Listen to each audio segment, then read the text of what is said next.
શહેરના પાંદેસરા વિસ્તારમાં આવેલ ખાનગી હોસ્પિટલમાં આજે હલચલભર્યું દ્રશ્ય જોવા મળ્યું, જ્યારે દર્દીના સંબંધીઓએ તબીબ પર હુમલો કરી દીધો છે। પાંદેસરા વિસ્તારમાં તબીબ પર હુમલો, હોસ્પિટલમાં હોબાળો મચાવ્યો છે। હોસ્પિટલના સીસીટીવી ફૂટેજમાં દેખાઈ આવ્યું છે કે આરોપીઓ ડોક્ટરની ચેમ્બરમાં ઘૂસીને તેમના પર લાફો માર્યો હતો અને ભદ્ર ભાષામાં બોલી માથાકૂટ પણ કરી હતી। હુમલા બાદ તબીબે તરત જ પાંદેસરા પોલીસ સ્ટેશનમાં અરજી આપીને પોતાનું નિવેદન નોંધાવ્યું છે। હકીકતની પુષ્ટિ માટે પોલીસ તપાસ શરૂ કરી છે અને સીસીટીવી ફૂટેજના આધારે આરોપીઓની ઓળખ કરવાની કાર્યવાહી હાથ ધરી છે। પોલીસે સૂત્રોના જણાવ્યા મુજબ હોબાળો મચાવનાર સામે કાનૂની કાર્યવાહી કરવામાં આવશે। હું doctor dream Patel, dream children હોસ્પિટલનો ઓનર।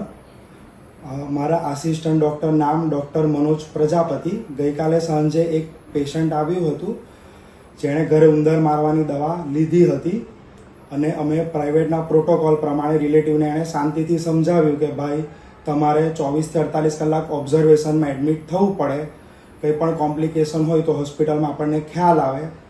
કોઈક વાર એવું થાય કે ભાઈ બાળકને તકલીફ થાય કે ઓક્સિજન ઓછું થવા માંડે, ધબકારા ઓછા થાય તો મોટી હોસ્પિટલ પણ મોકલવું પડે, જેના માટે તૈયારી રાખવી પડે અને આપણે એડમિટ કરીને ટ્રીટમેન્ટ ચાલુ કરી દઈએ।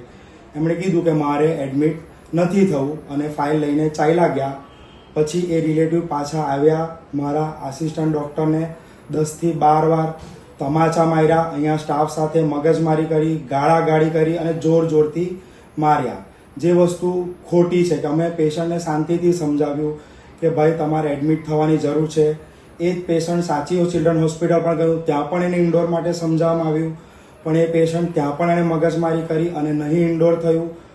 અને અમે ચાહીએ છીએ કે એ પેશન્ટ વિરુદ્ધ પોલીસ FIR લે અને આગળની જે પણ હોય તે કાર્યવાહી આગળ કરે। તમે ગયા હતા પોલીસ સ્ટેશન? હા, ગયેલા હતા। શું કહ્યું? એમણે અત્યારે તો લિખિતમાં અરજી કાલે લીધેલી હતી। હવે આજે અમે પાછું એકવાર અપડેટ મેળવીએ અને અમને ખ્યાલ આવે કે શું કર્યું છે, કે અમને એના વિરુદ્ધ FIR જોઈએ છે। કોણ છે એ લોકો જે મારવા વાળા હતા? ઓળખો છો? મેં નથી ઓળખતો, પણ જે મારા આસિસ્ટન્ટ ડૉક્ટર છે એ એમની સોસાયટીમાં પાછળ રહે છે।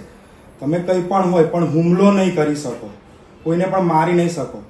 તમારે નહીં ઇન્ડોર થવું, નહીં દાખલ થવું, અમે કોઈને ફોર્સ નથી કરતા કે તમે દાખલ થાઓ, તમારે નહીં દાખલ થવું તો નહીં દાખલ થાઓ, પણ કોઈના પર હાથ ઉઠાવવો અને ગાળાગાળી કરવી એ વસ્તુ ખોટી છે, એ ચલાવી લેવામાં આવશે નહીં।